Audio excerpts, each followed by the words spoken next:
오늘 하나님 말씀 누가복음 11장 5절부터 13절까지 말씀을 함께 보겠습니다. 또 이르시되 시작. 또 이르시되 너희 중에 누가 벗이 있는데 밤중에 그에게 가서 말하기를 벗이여 떡 세 덩이를 내게 구워 달라. 내 벗이 여행 중에 내게 왔으나 내가 먹일 것이 없노라 하면 그가 안에서 대답하여 이르되 나를 괴롭게 하지 말라. 문이 이미 닫혔고 아이들이 나와 함께 침실에 누웠으니 일어나 네게 줄 수가 없노라 하겠느냐. 내가 너희에게 말하노니 비록 벗됨으로 인하여는 일어나서 주지 아니할지라도 그 간청함을 인하여 일어나 그 요구대로 주리라. 내가 또 너희에게 이르노니 구하라 그러면 너희에게 주실 것이요 찾으라 그러면 찾아낼 것이요 문을 두드리라 그러면 너희에게 열릴 것이니 구하는 이마다 받을 것이요 찾는 이는 찾아낼 것이요 두드리는 이에게는 열릴 것이니라. 너희 중에 아버지 된 자로서 누가 아들이 생선을 달라 하는데 생선 대신에 뱀을 주며 알을 달라 하는데 정갈을 주겠느냐. 너희가 악할지라도 좋은 것을 자식에게 줄 줄 알거든 하물며 너희 하늘 아버지께서 구하는 자에게 성령을 주시지 않겠느냐 하시니라. 아멘. 13절까지 말씀을 함께 보았습니다. 오늘 말씀 제목은 받아서 남주자. 받아서 남주자. 누가복음 11장 5절부터 13절까지의 말씀을 본문으로 해서 받아서 남주자 이런 제목으로 하나님 말씀을 함께 살펴보겠습니다. 열심히 공부해라. 배워서 남주냐. 다 너를 위한 것이다. 우리 어릴 때부터 이런 말을 많이 수없이 듣고 자랐습니다. 그리고 우리는 그 말을 들은 대로 우리 자녀들에게도 이 말을 반복해서 이야기를 해왔어요. 배워서 남주냐. 다 뭐라고요? 너를 위한 것이다. 이것이 전통적으로 한국 부모들이 강조하는 그러한 내용들입니다. 한국 포항의 포항공대와 함께 아주 유명한 대학이 있는데 이 한동대학이라고 했어요. 한동대학. 기독교 대학입니다. 이 한동대학에 옛날에 이 총장이 한 분 계셨는데 김영길 총장이란 분이 계셨어요. 이분이 쓴 책이 뭐냐? 공부해서 남주자. 공부해서 남주자. 이분이 경북 안동 분인데 이분의 교육 철학은 배워서 자기를 위해서 사용하는 것이 아니고 공부해서 남주자. 이분의 교육 철학이요. 뭔가 우리에게 깊이 생각할 수 있는 그러한 여지가 있는 말씀입니다. 우리가 성경에서 기도하라는 말씀을 수없이 접할 수가 있어요. 그래서 그러한 말씀에 따라 우리가 대부분 기도를 드리는데 그 기도의 내용이 대부분 그 기도의 내용이 자신과 가족을 위한 범위를 넘어서지 못하는 경우가 많아요. 다 기도의 전체적인 내용을 보면은 자신하고 가족을 위한 기도의 범위를 넘지 못합니다. 다른 사람을 위한 기도, 교회를 위한 기도, 내가 속해 있는 국가를 위한 기도, 이러한 기도를 거의 드리지를 않아요. 그러면은 예수님께서 오늘 받아서 남주자 이러한 주제의 비유의 말씀을 이제 하셨는데, 그럼 우리는 도대체 어떤 기도를 드려야 하는가? 오늘 예수님께서 하신 비유의 말씀을 통해서 그것을 이제 하나하나 살펴보겠습니다. 어떤 기도를 드려야 된다고요? 주기 위한 기도입니다. 여기 5절과 6절에 보면은 너희 중에 누가 벗이 있는데 밤중에 그에게 가서 말하기를 벗이여 떡 3덩이를 내게 구워달라. 내 벗이 여행 중에 내게 왔으나 내가 먹일 것이 없노라. 뒤에 보니까 친구가 여행 중에 갑자기 찾아왔어요. 근데 안타깝게도 그 집에 그 친구를 대접할 빵이 다 떨어진 겁니다. 자기를 찾아온 친구가 배가 고픈 상태에 있고 허기진 상태에 있는데 이 배고픈 친구를 그냥 그대로 둘 수가 없어서 이웃에게 찾아가서 빵을 달라고 요청을 하는 거예요. 이 사람은 자신이 먹으려고 이웃에 찾아가서 빵을 달라고 한 것이 아니라 오히려 배고픈 친구를 먹이려고 이웃을 찾아가서 빵을 요청한 거예요. 그럼 예수님께 하신 비유가 너무나 평범하고 단순하지만은 5절과 6절의 스토리의 전개가 자기 필요를 위해 찾아간 것이 아니고 친구의 배고픈 문제를 해결하기 위해서 찾아가서 빵을 요청했어요. 그러니까 빵을 요청한 것은 자기 먹을 것이 아니라 친구 먹이려고 가서 요청했다. 그것처럼 우리의 기도도 첫 번째 어떤 기도가 되어야 되는가? 내가 받아서 다른 사람에게 나누어 주기 위한 목적으로 기도를 드려야 한다는 것이 예수님께서 오늘 비유를 통해서 우리에게 첫 번째 하시는 말씀이 됩니다. 예수님은 그러한 모습을 그의 삶을 통해서 우리에게 보여주셨는데 예수님은 이 세상에 모든 것을 주기 위해서 오셨어요.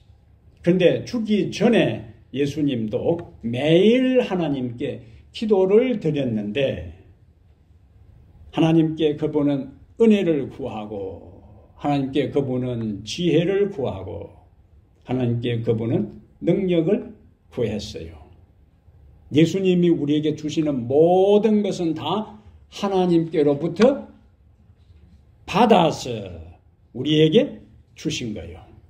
그럼 예수님이 기도한 목적은 뭡니까? 자기를 위한 것이 아니라 모든 것을 받아서 인류의 구원을 위해서 뭐하기 위해서?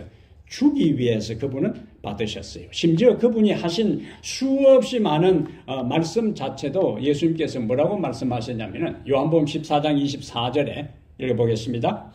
너희의 듣는 말은 뭐라고 했어요? 내 말이 아니요. 그 다음에 나를 보내신 아버지의 말씀이니라. 예수님이 하신 말씀이 자신의 말이 아니라 그분이 기도해서 하나님께로부터 받은 하나님 아버지의 말씀이라는 것을 그분이 말씀하고 있어요. 그분이 기도했기에 이사야 50장 4절에 보면은 주 여호와께서 나에게 할 말을 가르치셔서 하나님께서 예수님에게 뭘 가르쳐 주었다고요? 할 말을 가르치셔서 피곤한 자를 격려하고 도와줄 수 있게 하셨다. 하나님께서 예수님에게 할 말을 가르쳐 주셔서 피곤한 자를 격려하고 도와줄 수 있게 하셨다고 했어요. 매일 기도하는 그에게 하나님께서 말씀을 주셨고 그분은 받은 말씀을 피곤한 인생들을 위로하고 죽어가는 영혼들을 살리고 절망한 사람들에게 소망을 주는 말씀으로 예수님께서 그 모든 말씀을 사용을 하셨어요. 예수님이 하신 말씀이 하나님께로부터 받은 말씀이기 때문에 그분이 말씀을 하고 나면은 백성들의 반응이 이거예요. 마태복음 7장 28절 29절에 예수께서 이 말씀을 마치심에 무리들이 그의 뭐라고 연결됩니까?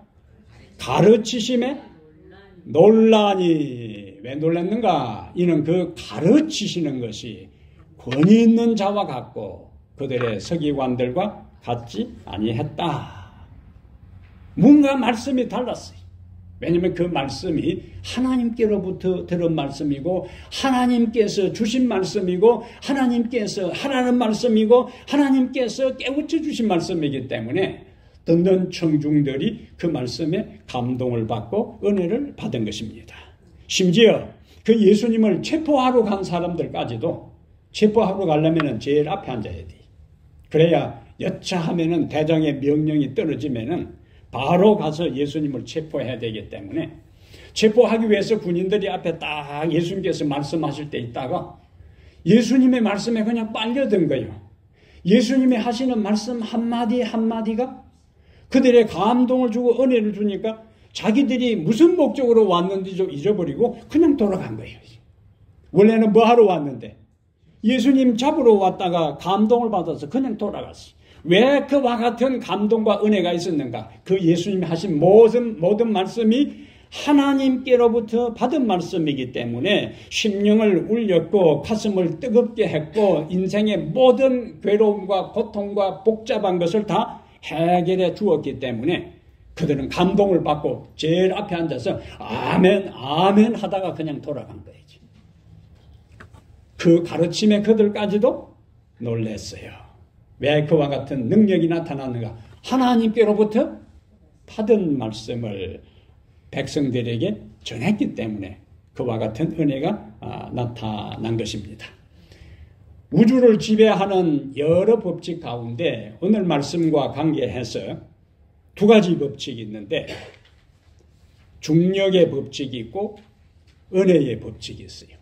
물리적으로 중력을 이해하지 말고 영적으로 이제 중력을 이해한다면 중력은 끌어당기는 힘이에요. 중력은 끌어당기는 힘입니다. 자기 쪽으로 미는 것이 아니고 자기 쪽으로 끌어당기는 힘이에요. 그래서 영적으로 보면은 이 중력의 법칙은 이기적이고 자기 중심적인 것이 바로 뭐냐? 영적 중력의 법칙이에요.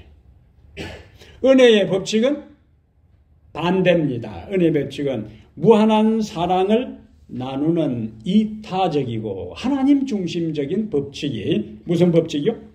은혜의 법칙.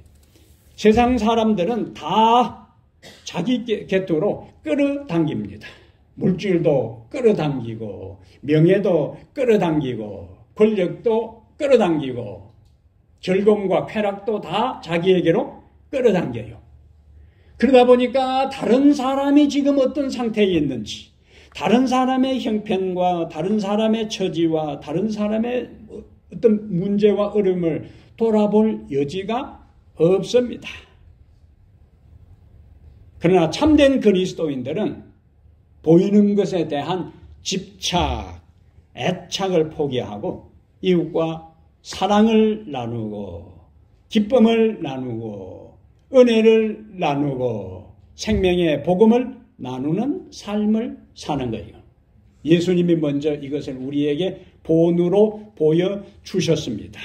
예수님이 그것을 보여주셨다는 것은 예수를 믿는 사람도 그와 같은 삶을 살도록 그 본을 보여주셨어요. 심지어 예수님은 주고 마지막 남아있는 생명까지도 인자가 온 것은 섬김을 받으려 함이 아니라 섬김은 자기에게로 당기는 거예요. 영적 중력의 법칙입니다. 그러나 도리어 섬기려 하고 자기 목숨을 많은 사람의 대속물로 주려 함이니라. 예수님은 처음부터 끝까지 은혜의 법칙을 따라 사셨어요. 그러면 그리스도를 믿는 사람의 삶은 어떤 삶을 살아야 되는가? 자기 중심으로 자기만을 챙기고 자기 모든 것만을 위해 사는 것이 아니라 다른 사람을 헤아리고 다른 사람을 살피고 다른 사람을 돌아보고 다른 사람에게 베푸는 삶을 사는 것이 그리스도인의 삶이라는 거예요.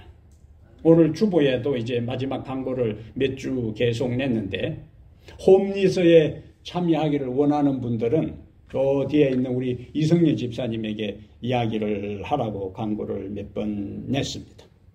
예수님께서 마태복음 25장에 예수님께서 오실 때에 이 세상에 있는 사람들을 두 부류로 나눌 때에 구원받을 사람과 멸망받을 사람을 나눌 때에 그가 얼마나 열심히 교회 다녔느냐, 얼마나 열심히 기도했느냐, 얼마나 교회에 어떤 직책을 가졌느냐, 성경을 얼마나 많이 알고 있느냐를 가지고 한 것이 아니고 내 주변에 도움이 필요한 사람들에게 얼마만큼 관심을 가지고 돌보아 주었느냐를 가지고 구원받을 사람과 멸망받을 사람을 결정하는 것을 보게 되어야죠. 배고픈 사람에게 너희가 먹을 것을 주었느냐, 목마른 사람에게 마실 것을 주었느냐, 헐벗은 사람에게 입힐 것을 주었느냐, 병든 사람을 찾아보았느냐, 감옥에 갇혀 있는 사람을 위문해 보았느냐. 이 지극히 작은 자 하나에게 한 것이 곧 내게 한 것이니라고 해야죠.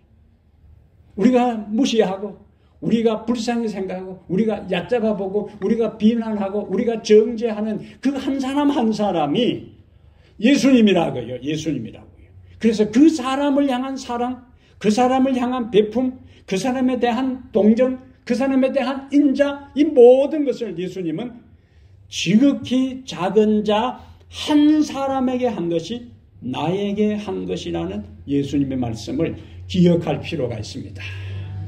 그래서 이제 우리 이성 집사님에게 여러분들이 이제 다 지원을 하고 매주 나갈 사람 매주 나가고 두 주에 한 번, 한 달에 한 번 나갈 분들 나가서 실제적으로 도움이 필요하고 또 우리의 따뜻한 눈빛과 사랑과 음식과 의복이 필요한 사람에게 나누어주는 작은 것 하나를, 사랑은 명사가 아니고 사랑은 동사라 그랬어요. 사랑은 명사가 아니고 동사다. 아는 것에서 실천하는 것으로 나가는 것이 우리 신앙인의 삶의 모습이 되어야 하는 것입니다. 왜냐하면 우리는 그동안 예수님께로부터 너무나 많은 것을 뭐 했어요? 받았어요. 이제는 그 받은 것 중에 일부라도 어떻게 해야 된다고요? 나누어주는, 베풀어주는 이와 같은 삶이 우리의 삶이 되어야 할 것입니다. 우리가 다른 사람에게 사랑을 나누고 은혜를 나누고 생명의 떡을 나누어 주기 위해서는 먼저 주님께로부터 받아야 해요. 이 사람은 자기 집에 빵이 없으니까 친구에게 주기 위해서 밤중에 다른 사람을 찾아갔어요. 나에게 없으면은 다른 사람에게 받아서야 나에게 있게 되기 때문에 은혜와 사랑과 용서와 즐거움과 생명의 복음은 우리에게 원래 없는 겁니다.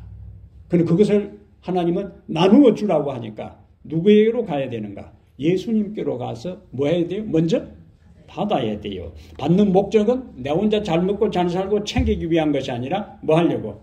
나누어 주기 위해서.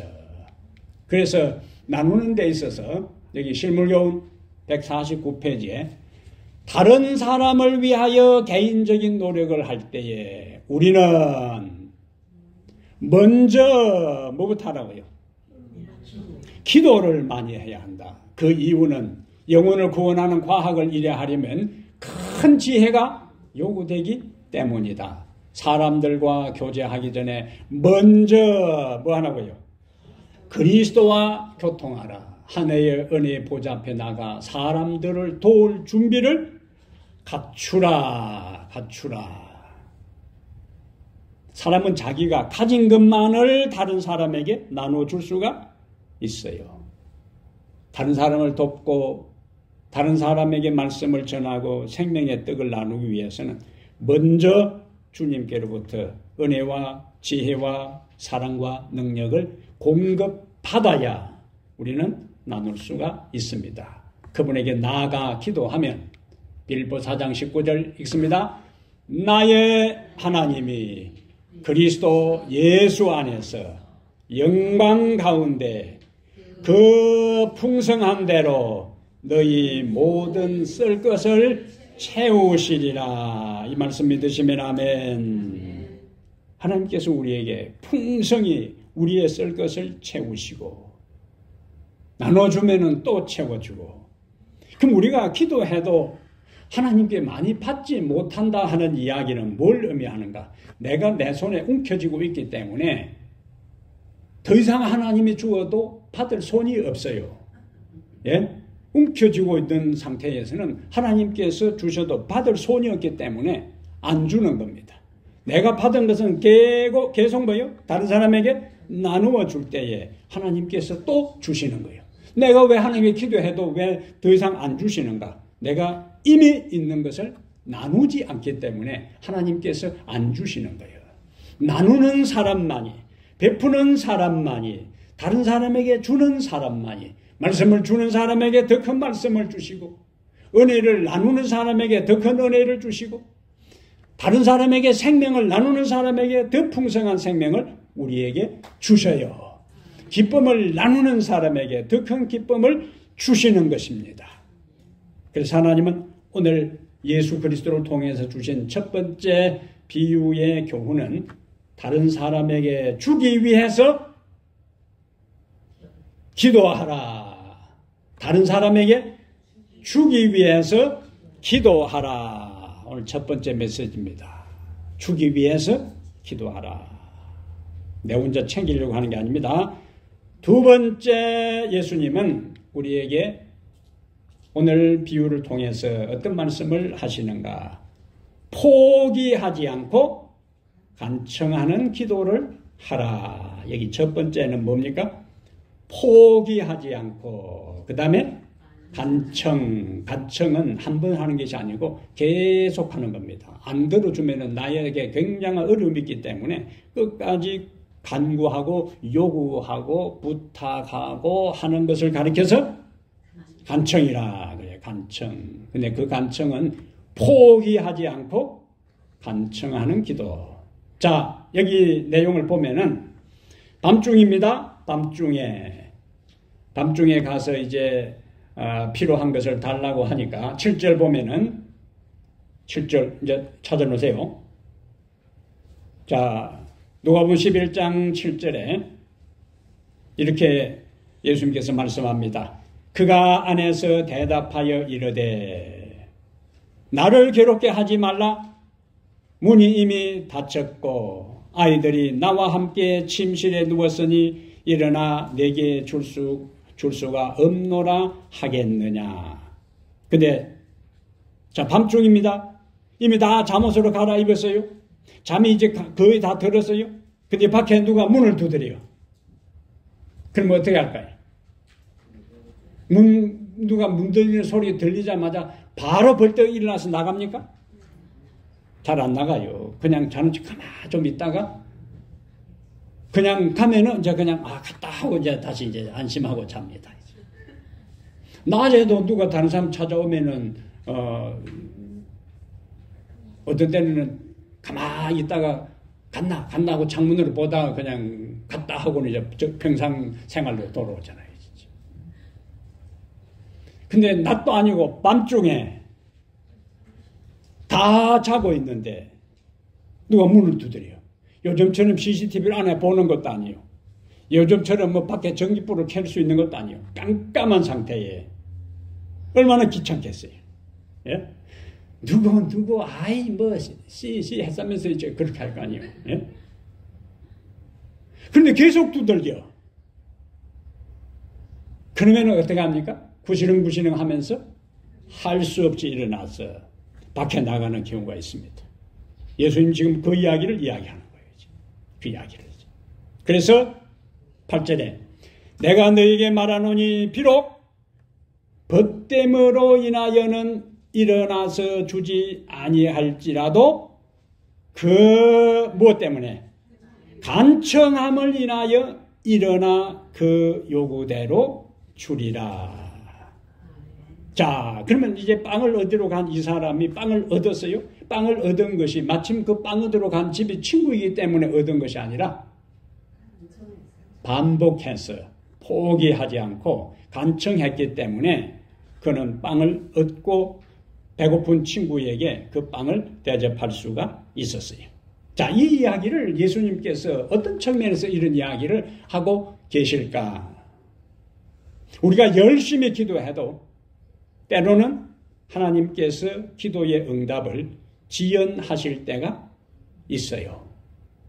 근데 오늘 두 번째 주제의 앞에 어떤 단어입니까? 포기하지 않고 간청하는 기도를 드려라. 그럼 우리가 하나님 앞에 기도했는데 응답이 없어. 아, 기도해봐도 소용없구나. 때려치워라. 근데 여기 뭐라고 했어요? 포기하지 않고 끈기를 가지고 기도하라는 거예요. 예수님의 메시지의 핵심은 이 분위기 자체가 밤중이라는 것을 강조하고 잠자리에 다 누웠다는 것을 강조하는 것은 한 번 문 두드려 가지고는 쉽게 문 열고 빵을 주는 게 아니라는 것을 전제하고 있는 겁니다. 빵 얻기가 힘든 환경이요. 상황입니다. 분위기상.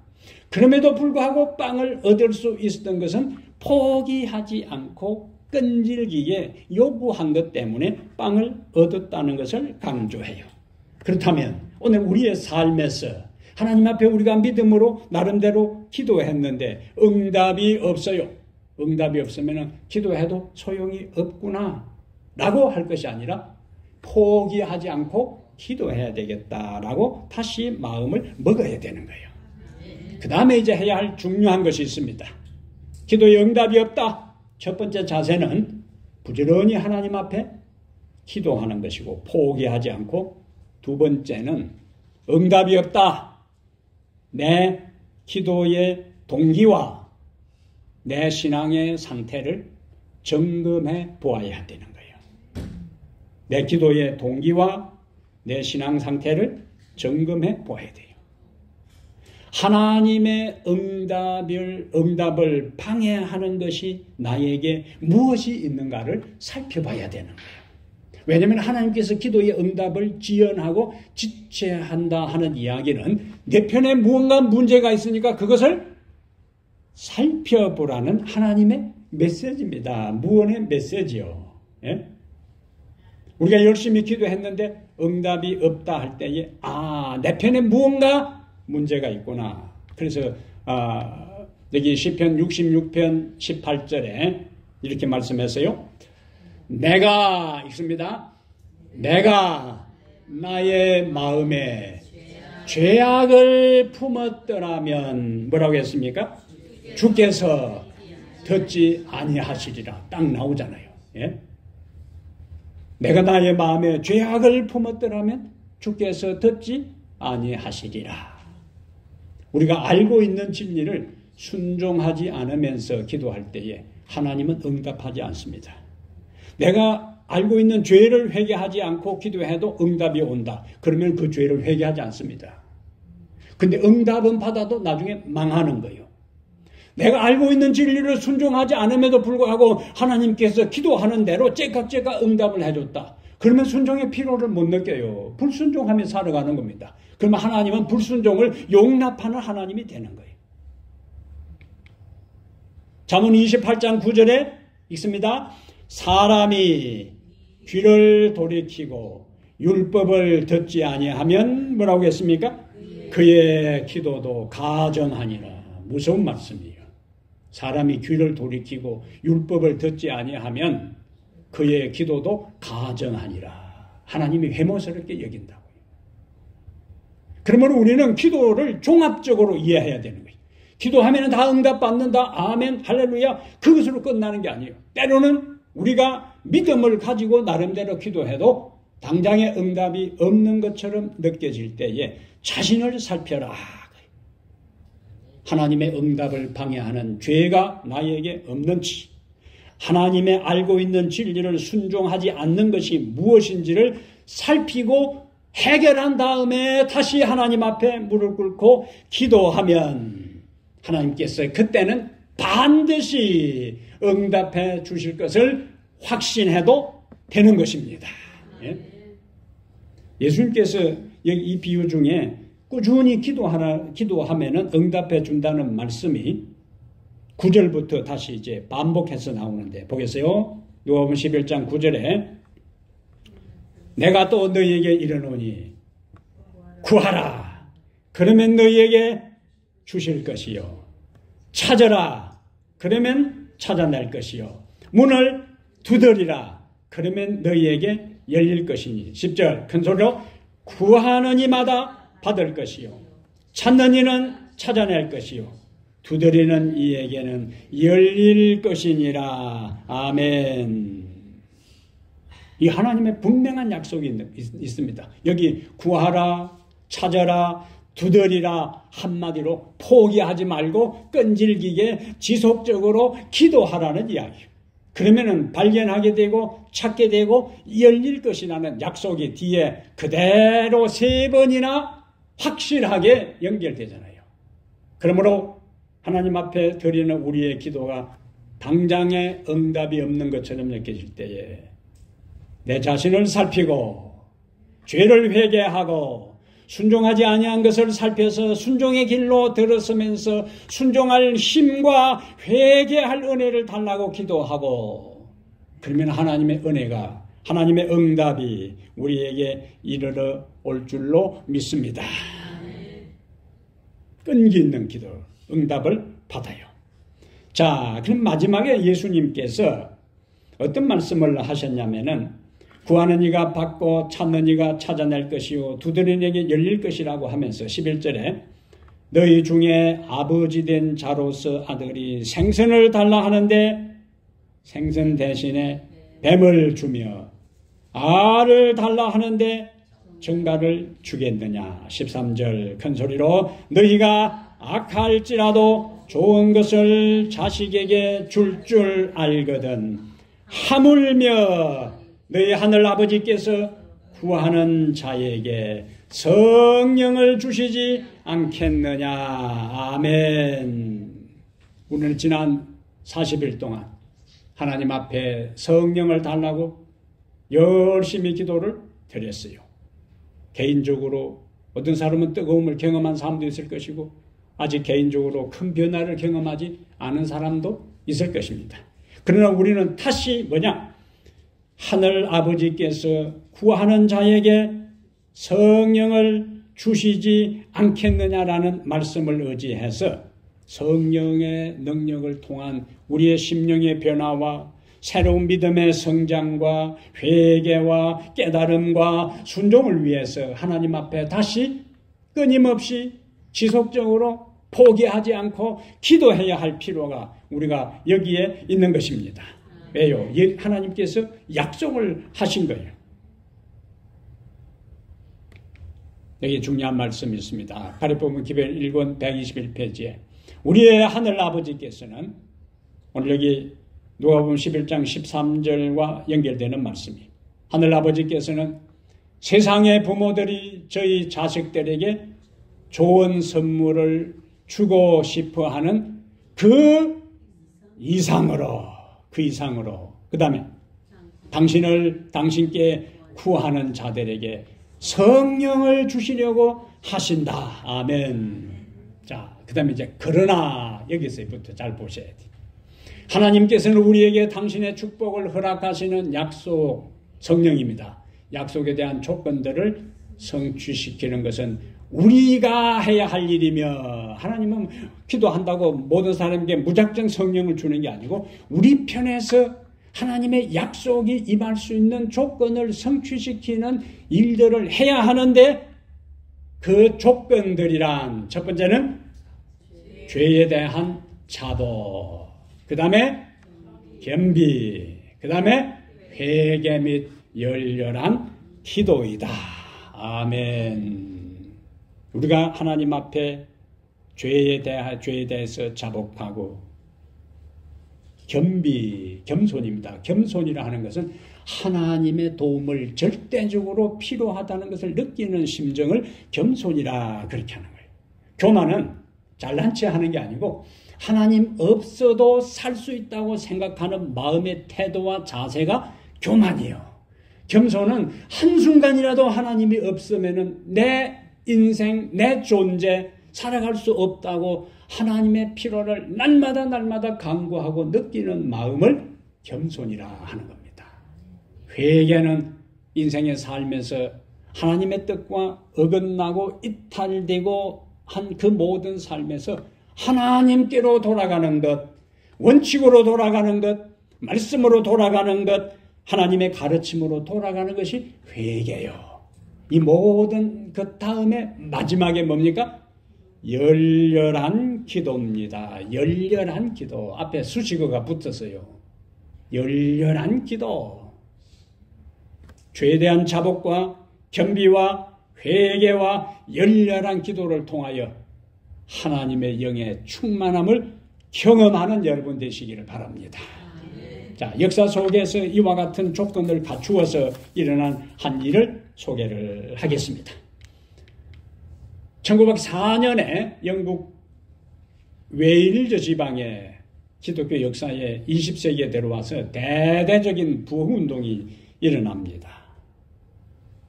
이 웨일즈라는 지역은 영국의 약간 남부에 있는 도시인데 그 지역이 옛날에는 교인들이 상당히 많았는데 출석생 수가 급속히 감소하고 남아있는 소수의 신자들의 영적 상태가 침체에 빠져 있을 때에 소수의 영적으로 깨어있는 사람들이 어떻게 이 위기를 타개할까?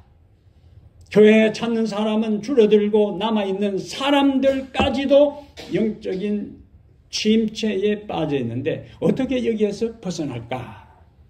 깨어있는 소수의 사람들이 영적 부흥이 일어나야 되겠다 하는 것을 인식하고 이 웨일즈 지역에 하나님의 성령을 통해서 부흥이 일어나게 해달라고 기도하기 시작합니다.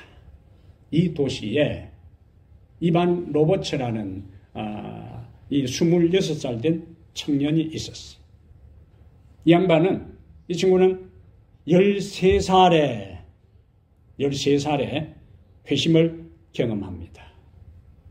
13살에. 그래서 우리가 나이 어리다고 무시하면 안 돼요. 예수님도 12살에 애들은 가라 이렇게 하면 안 되는 거예요. 애들은 가라 이렇게 하면 안 돼요. 예수님은 12살에 예루살렘에 올라가서 자신의 사명을 깨달은 표현을 이제 랍비들과 대화 중에 한 것을 보게 돼요. 이 이반 로버츠라는 이 친구가 13살에 예수님을 받아들인 다음에 그가 하나님 앞에 기도하기 시작합니다. 성령으로 나를 충만하게 해 주십시오. 그리고 내가 속해 있는 이 웨일즈 지역에 성령을 통하여 부흥의 역사를 이루어 주시도록 새벽 1시에 일어나서 5시까지 매일매일 그가 하나님 앞에 열렬하게 기도를 드려요. 13년이 지난 1904년 10월 31일 저녁에 그가 출석하는 교회에 담임 목사를 찾아갑니다. 집회 날이에요.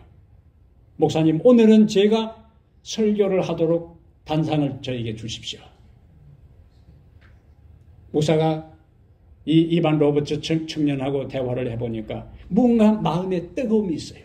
뭔가 어떤 강렬한 뜨거움이 있기 때문에 목사가 이 이반 로버츠에게 설교하도록 이 설교단을 허락을 했습니다.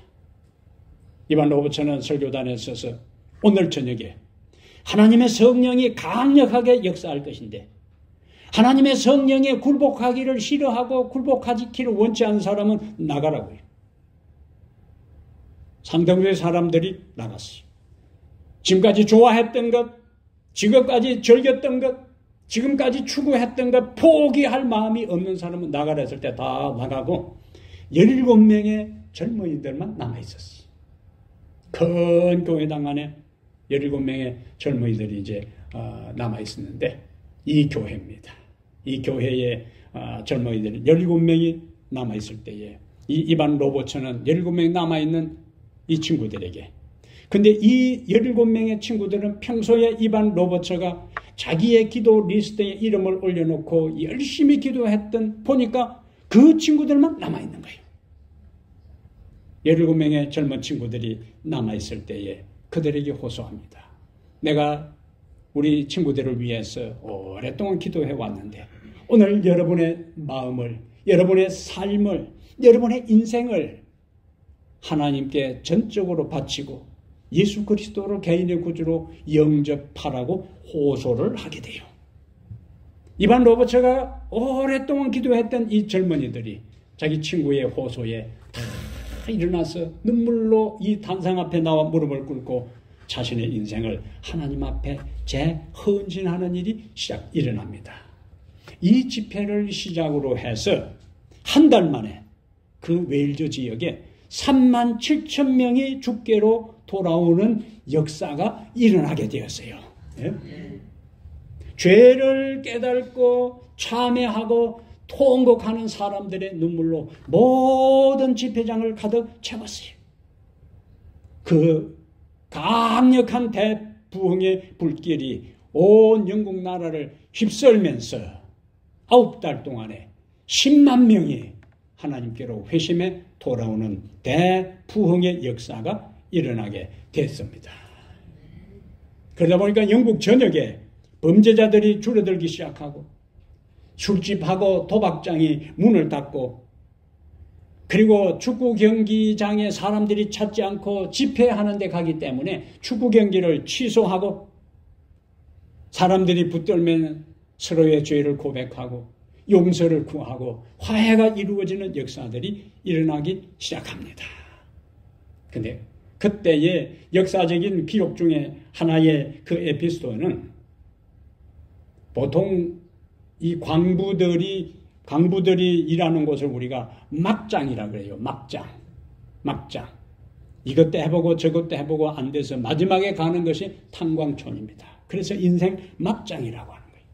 그러니까 그들은 지금까지 살아오면서 이것저것 해봐도 안 된 상태에서 마지막 찾아온 것이기 때문에 그렇다면 싸우고 욕설하고 그 다음에 그 석탄을 옮기는 그 조랑말들을 그냥 애꿎은 조랑말들을 두들겨 패고 차고 욕설을 퍼부었어.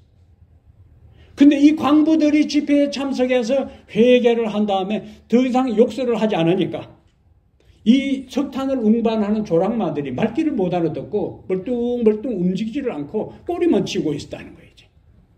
왜냐면 그동안에는 때리고 욕을 하면서 그 다음에 움직였는데 때리지도 않고 욕을 안 하니까 무슨 말인지도 알지 못하고 이 조랑말들이 가만히 있었다는 기록. 그 정도로 하나님의 부흥의 역사는 인간의 근본과 인격과 죄성을 본질적으로 변화시키는 역사가 일어난 것입니다. 성경의 부흥은 사람들이 많이 참석하고 안 하고가 아니에요. 한 사람 한 사람이 하나님의 성령을 통해서 어떻게 되는 거예요?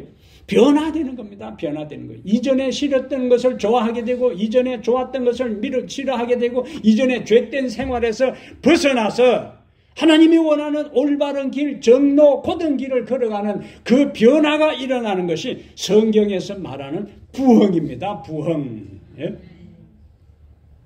웨일즈 부흥은 저절로 일어나지 않았어요. 영적으로 깨어있는 소수의 사람들이 오랫동안 꾸준하게 기도한 결과였어요. 소수의 사람들이 오랫동안 기도한 결과 이 모든 부흥운동을 주도했던 이 이반 로버츠는 자그마치 몇 년 동안 기도했는가? 13년 동안 기도했어요. 13년 동안 기도해서 1904년 10월 31일이 되기 전까지는 아무런 변화의 조짐이 없었습니다. 그런데 13년이 되고 1904년 10월 31일 그 밤에 17명의 청년들이 하나님 앞에 그들의 인생을 맡김으로 인해서 놀라운 부흥의 출발이 일어난 거예요. 스파크가 일어난 거예요. 오늘 우리가 하나님 앞에 열심히 기도해도 내 개인에게도 어떤 변화도 일어나지도 않고 교회의 어떤 가시적인 변화가 일어나지 않는다고 해서 포기하지 말고 우리는 그 일이 일어나기까지 우리의 기도를 끈기 있게 지속적으로 해야 할 줄로 믿습니다. 하나님의 사업을 위한 가장 큰 승리는 방대한 시설이나 풍부한 자금으로 인해 얻어지는 것이 아니요. 그 다음에 읽습니다. 골방에서 친히 하나님께 나아가 열성과 간절한 믿음으로 그 전능하신 팔을 의지함으로 얻어진다. 아멘. 우리는 그 말씀을 문자 그대로 믿어야 되는 거예요. 방대한 시설이나 풍부한 자금이나 수많은 사람들에 의해 부흥의 역사가 일어나는 것이 아니라 골방에서 홀로 하나님께 나아가 열성과 간절한 마음으로 전능하신 팔을 의지하고 붙들고 기도할 때에 때가 되면 하나님께서 역사를 이루시는 것입니다. 그러므로 사랑하는 여러분, 우리는 40일 동안 함께 기도해 왔어요. 하지만 우리는 그날이 하나님께서 부흥의 물꼬를 터뜨릴 날이, 부흥의 불길을 일으킬 날이 언제인지 모르지만 그 부흥의 역사가 일어날 때까지, 우리가 부흥을 경험하는 그날까지, 부흥의 현장에 있게 되는 그날까지 구하는 자에게 성령을 주신다는 약속을 의지해서 기도하게 되기를 바랍니다. 낙심하지 말고 기도하게 되기를 바랍니다. 여기 보세요. push, pray until something happens. 어떤 일이 일어날 때까지 뭐요? 기도하라는 거예요. Pray until something happens. Pray until something happens. 그러므로 여러분, 우리의 기도가 응답받는 그날까지, 하나님의 성령이 우리의 영혼을 변화시키는 그날까지, 하나님의 성령이 이 교회의 부흥의 물줄기를 터뜨리는 그날까지 Pray until something happens. 기도하게 되기를 주의 이름으로 축복합니다. 우리 하나님, 오늘 우리에게 기도의 소중함과 기도의 태도와 기도의 동기와 기도의 목적을 깨우쳐 주시니 감사합니다.